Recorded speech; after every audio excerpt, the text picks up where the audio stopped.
नमस्कार दोस्तों आज एक बहुत दिलचस्प सवाल है अपने बाइक लवर भाई का कि भाई मैं SP160 लूं या फिर टीवीएस की रोनिन 225 लूं। और डिमांड बहुत ज्यादा सिंपल है, उन्हें एक ऐसी बाइक चाहिए जो कंफर्ट दे, थोड़ी रिफाइनमेंट दे, रिलायबिलिटी दे और लॉन्ग टर्म यूज भी दे। दोस्तों सुनने में ये जो कंपैरिजन है थोड़ा आपको अजीब लग सकता है क्योंकि दोनों की इंजन साइज अलग है, दोनों की कैटेगरी थोड़ी बहुत अलग है। लेकिन चलिए आपके लिए आज हम इस कंपेरिजन का पर्दाफाश करेंगे, देखते हैं कि दोनों में से कौन सी बाइक बेस्ट रहेगी आपके लिए। सबसे पहले बात करते हैं दोस्तों कंफर्ट की, क्योंकि बाइक तो हम ले लेंगे लेकिन लेने के बाद हमें बाइक तो चलानी भी है, अकेले भी चलानी है और फैमिली के साथ भी चलानी है। तो सबसे पहले बात करें अगर होंडा SP160 की, तो इसकी सीट लंबी है, कुशन थोड़ा सॉफ्ट है और पोस्चर एकदम अपराइट है। ये सिटी कम्यूटिंग करने के लिए सबसे बेस्ट बाइक है। दूसरी बाइक है अपनी टीवीएस की रोनिन एक स्क्रैम्बलर कम क्रूजर जैसी वाइब देती है।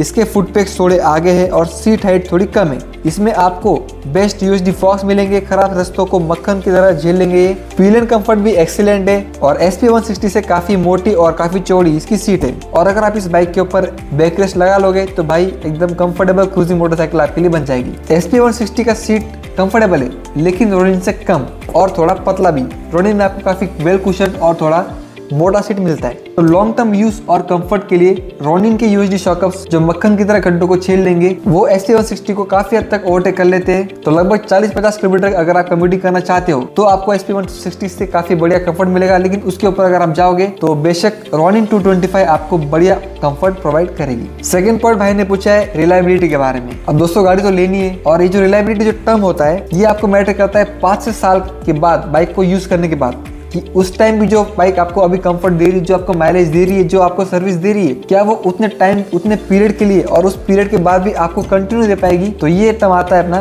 रिलायबिलिटी। सबसे पहले बात करते हैं टीवीएस रोनिन की। इसके अंदर आपको 225 का सिंगल सिलेंडर इंजन मिलता है जो कि अपाचे प्लेटफॉर्म का एक प्रोवन इंजन है। बिल्ड क्वालिटी सॉलिड है, पैनल्स काफी फिट बैठते हैं प्रॉपरली और हर 6 महीने में या फिर 6000 किलोमीटर के बाद आपको उसकी सर्विस करनी पड़ती है। टीवीएस का सर्विस नेटवर्क बहुत बढ़िया है और काफी तरीके से वो इम्प्रूव भी कर रहा है। जो उसके स्पेयर्स पार्ट है वो आपको रीजनेबल प्राइस के अंदर मिल जाते हैं और बाइक के जो ओनर्स के फीडबैक है वो बहुत बढ़िया है। बहुत ज्यादा ऐसा इशू इस बाइक के अंदर कोई सीरियस इशू नहीं आया, काफी बेसिक इशूज है, जैसे कि इसका जो ऑडोमीटर है वो बंद हो जाता है, थोड़े बहुत जो सेंसर के इशू आते हैं जो आपकी फर्स्ट टाइम सर्विस के बाद सर्विस सेंटर वाले ठीक कर देते हैं। और फ्यूल इफिशियंसी की बात करें तो 35 से 40 के अंदर ही आपको उसकी फ्यूल इफिशियंसी मिलेगी।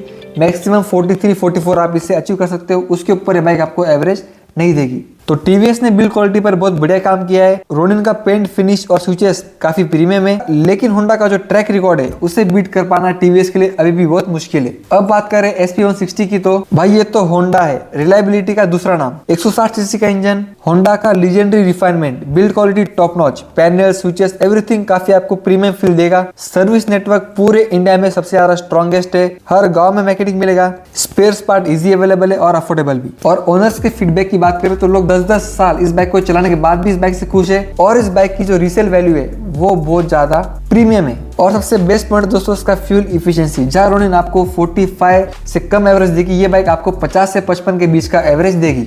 तो रही बात रिलायबिलिटी की, यहाँ पे क्लियर विनर है अपना होंडा SP160। अगर आपको 10 से 15 साल बाइक रखनी है तो आप डेफिनेटली SP को ले लीजिए। और अगर आपको प्लान है कि भाई मैं 3-4 साल चलाऊंगा, बस फन राइड चलाऊंगा काफी और बाइक में और बाद में बाइक में अपने भाई को दे दूंगा या फिर घर पे दे दूंगा या फिर किसी को बेच दूंगा, तो आप रोनिन के साथ जा सकते हो। अब आपने डिमांड की है रिफाइनमेंट की। अब रिफाइनमेंट दोस्तों एक ऐसा फैक्टर है जो आपकी राइड को हेल से हेवन बना सकते हैं और हेवन से हेल भी बना सकते हैं। तो अगर बात करें टीवीएस रोनिन की, ये टीवीएस की अब तक की सबसे रिफाइंड मोटरसाइकिल है। इसके अंदर आपको ऑयल कूल्ड इंजन मिलता है जिसका एग्जॉस्ट नोट आपको काफी ज्यादा हैरान कर देगा। गियर शिफ्टिंग काफी स्मूथ है, क्लच बहुत ज्यादा लाइट और प्रोग्रेसिव है। इसमें मॉडर्न फीचर्स आपको मिल जाएंगे जैसे Bluetooth connectivity, turn by turn navigation, fully digital console, suspension भी इसके सॉफ्ट है और काफी खराब रास्तों को इजीली ये एब्जॉर्ब कर लेते हैं। अब अगर बात करें SP160 की, तो भाई ये तो होंडा की बात है, इंजन रिफाइनमेंट नेक्स्ट लेवल। अगर आप 90 पे भी चलोगे तो भी आपको बाइक बहुत ज्यादा स्मूथ फील होगी। इसमें लीजेंडरी 160 सीसी का इंजन आता है जो कि यूनिकॉर्न से लिया गया है। तो अब दोस्तों यूनिकॉर्न की बात आ गई तो फिर रिफाइनमेंट का तो टॉपिक ही क्लोज कर देंगे हम लोग। इंजन नॉइस बहुत कम है, गियर शिफ्टिंग बटर स्मूथ है, इतने हाईटेक और फैंसी फीचर्स आपको अवेलेबल नहीं होंगे जितने की टीवीएस की रोनिन के अंदर आपको मिलेंगे। तो रिफाइनमेंट की बात करें तो यहाँ पे क्लियर विनर है फिर से अपनी होंडा SP160। अब दोस्तों बात करते हैं वीडियो के मेन मुद्दे में कि भाई ले तो ले कौन सी ले। ये दोनों बाइक्स की पर्सनैलिटीज टोटली डिफरेंट है। जो अपनी टीवीएस रोनिन है वो एक रेट्रो स्टाइलिंग मोटरसाइकिल है जो कि वीकेंड के लिए काफी बढ़िया रहेगी, टूर्स के लिए काफी बढ़िया रहेगी, यंगस्टर्स को बहुत ज्यादा बाइक अपील करती है, इंस्टाग्राम वर्थी ट्रेंडिंग लुक्स आपको इस बाइक के अंदर मिलेंगे। और इसकी जो एक्स शोरूम प्राइस है वो लगभग 1.5 लाख रुपए है। अब अगर बात करें SP160 की, तो ये एक प्रैक्टिकल कंप्यूटर है, डेली ऑफिस मार्केट जाने के लिए, फैमिली फ्रेंडली बाइक है, रीसेल वैल्यू इसकी एक्सीलेंट है और इसकी जो एक्शन प्राइस है वो लगभग 1.25 लाख से 1,20,000 तक आपको मिल जाएगी। तो मतलब ये जो मोटरसाइकिल है ये आपको रोनिन से 30 से 45 हजार रुपए में कम मिलेगी। ये एक सस्ता, रिलायबल और एक इकोनॉमिकल ऑप्शन है आपके पास अगर आपको एक 160 सीसी की मोटरसाइकिल चाहिए। ये कंपैरिजन थोड़ा अनफेयर है क्योंकि टीवीएस की रोनिन एक टूरिंग फोकस बाइक है और SP160 एक कम्यूटर मोटरसाइकिल है डेली राइड्स के लिए। तो अगर आपका बजट 1.5 लाख के ऊपर है और थोड़ा फ्लेक्सिबल है